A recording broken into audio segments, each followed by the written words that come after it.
Holy Bible. 1 Kings. Chapter 19.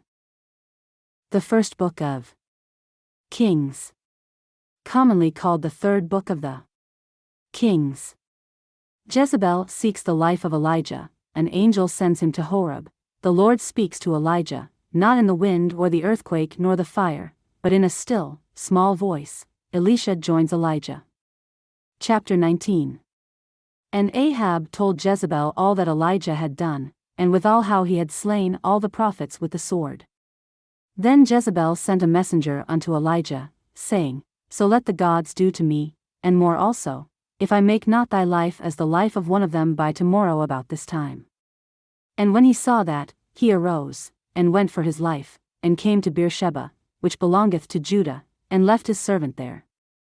But he himself went a day's journey into the wilderness, and came and sat down under a juniper tree, and he requested for himself that he might die, and said, It is enough, now, O Lord, take away my life, for I am not better than my fathers.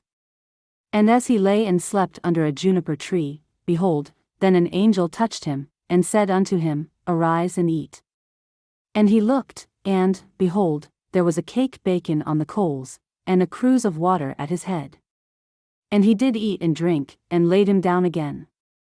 And the angel of the Lord came again the second time, and touched him, and said, Arise and eat, because the journey is too great for thee. And he arose, and did eat and drink, and went in the strength of that meat 40 days and 40 nights unto Horeb the mount of God. And he came thither unto a cave, and lodged there, and, behold, the word of the Lord came to him, and he said unto him, What doest thou here, Elijah?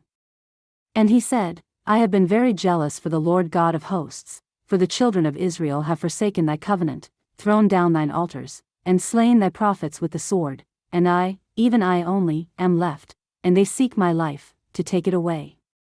And he said, Go forth, and stand upon the mount before the Lord.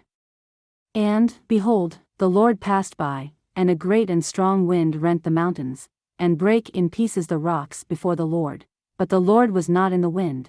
And after the wind an earthquake, but the Lord was not in the earthquake. And after the earthquake a fire, but the Lord was not in the fire, and after the fire a still small voice. And it was so, when Elijah heard it, that he wrapped his face in his mantle, and went out, and stood in the entering in of the cave. And, behold, there came a voice unto him, and said, What doest thou here, Elijah?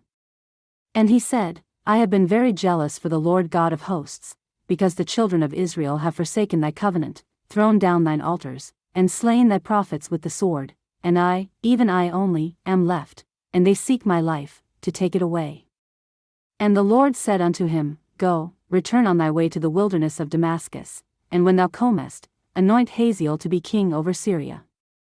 And Jehu the son of Nimshi shalt thou anoint to be king over Israel, and Elisha the son of Shaphat of Abel-Meholah shalt thou anoint to be prophet in thy room.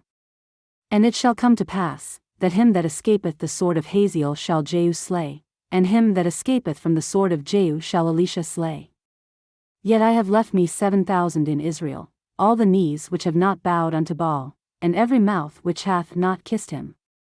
So he departed thence, and found Elisha the son of Shaphat, who was plowing with 12 yoke of oxen before him, and he with the 12th, and Elijah passed by him, and cast his mantle upon him.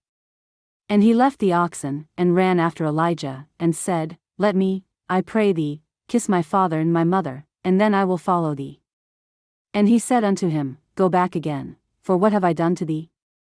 And he returned back from him, and took a yoke of oxen, and slew them, and boiled their flesh with the instruments of the oxen, and gave unto the people, and they did eat. Then he arose, and went after Elijah, and ministered unto him.